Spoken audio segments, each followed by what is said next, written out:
도형을 깨치는 비법 도깨비 40강입니다. 활동을 위해서 A단계 교재 4호를 준비해주세요. 내 아이를 위한 하루 10분 도형 학습지 플라토. A단계 4호는 공간, 지각, 영역입니다. 권장 연령은 초등학교 1학년이지만 앞에서 S단계와 P단계를 해본 친구들이라면 6세나 7세도 활동이 가능하니 한번 도전해보세요. 자, 어떤 내용이 있는지 한번 살펴볼까요? 4주차에서는 겹친 실루엣을 주제로 활동을 하게 됩니다. 겹친 도형을 찾아보고 겹치지 않은 도형도 찾아봅니다. 그리고 동그라미, 세모, 네모 종이를 세어보는 활동들을 하게 됩니다. 교재 살펴볼게요. 1일차에서 겹친 도형 찾기라고 되어 있습니다. 겹쳐진 모양을 보고 겹친 도형 종이를 모두 찾아 동그라미 표하시오 라고 되어 있네요. 자, 우리가 앞에서 제가 도형 색종이를 이용하여서 겹치는 이야기들을 한번 해봤었는데요. 앞에 있는 영상도 한번 찾아보시고요. 여기 있는 이 활동이 매우 어려워한다라면 S단계와 P단계에서 겹치는 부분이 나오기 때문에 영상도 찾아보시고 그리고 교재를 아이가 한번 풀어볼 수 있게끔 기회를 주시는 것도 좋을 것 같습니다. 자, 그럼 먼저 겹쳐진 모양의 끝부분을 보면 어떤 도형이 겹쳤는지 알 수 있어 라고 되어 있어요. 제가 끝부분을 봤더니 세모와 네모라는 걸 우리는 미루어 짐작할 수 있어요. 그래서 이렇게 표시를 해주시면 되고요. 자, 1번 같은 경우에는요. 이번에는 세모를 겹쳤다는 걸 알 수 있죠. 그래서 세모의 표시. 2번 같은 경우에는 네모와 동그라미를 겹쳤다는 걸 알 수 있네요. 그럼 동그라미와 네모의 표시를 해주면 되겠습니다.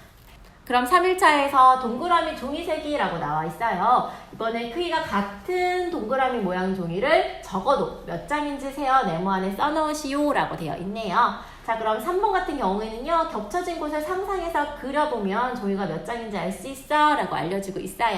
자, 그럼 주어진 그림처럼 저희도 한번 생각을 해보면 자, 1번 같은 경우에는요. 자, 이렇게 겹친 것 같고요. 이렇게 겹친 것 같아요. 그리고 이 부분도 이렇게 겹쳐져 있다는 걸 알 수 있네요. 자, 그럼 여기에서는 지금 동그라미 종이가 3장이 되겠습니다.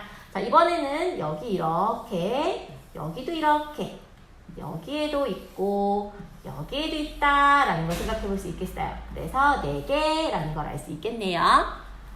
그럼 4일차와 5일차에서 세모종이, 이렇게 네모종이 세는 활동들을 하게 되는데요. 자, 글과 그림을 통해서 문제를 풀어보는 방법도 있지만 종이를 직접 한번 겹쳐보는 것도 좋은 방법이거든요. 제가 뒤에서 교구활동에서 소개를 한번 해보도록 하겠습니다.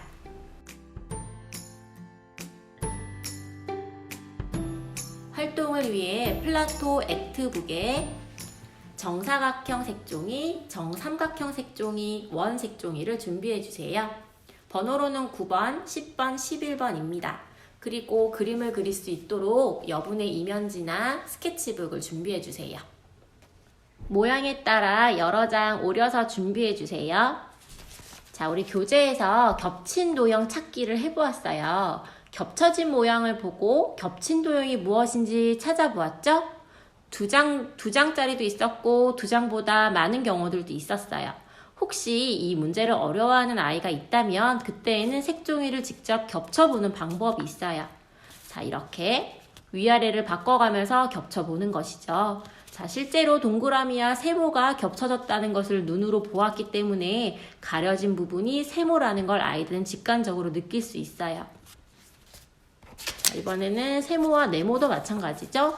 자, 이미 세모, 네모를 겹쳤다는 걸 아이는 눈으로 보았기 때문에 예상이 가능합니다. 1학년 교재이지만 빠른 아이들은 6세나 7세 친구들도 A단계의 문제를 풀 수 있어요. 특히 그렇다면 더더욱 이렇게 색종이를 한번 이용해 보시는 게 좋겠고요. 자, 이렇게 겹쳐보는 활동을 해서 직관적으로 감각을 길렀는데도 아이가 문제를 조금 어려워한다. 그럴 때에는 이렇게 엄마가 문제를 내주는 방식도 좋아요. 자, 이렇게 최대한 교재에 나와 있는 상황과 비슷하게 연출을 해주세요. 그런 다음에 아이가 보지 않게 따라 그려주신 다음에 그림만 보여주시는 거죠. 그래서 어떤 모양과 어떤 모양을 겹쳤는지 예상해보게 하시고요. 어떤 모양을 몇 장 겹쳤는지 예상해보게 하세요. 그런 다음에 짠 하고 보여주시고 실제로 올려보기도 하시고 이와 같이 엄마가 문제를 만들어서 아이와 같이 이야기 나누면서 풀어보는 것도 좋은 방법이 됩니다.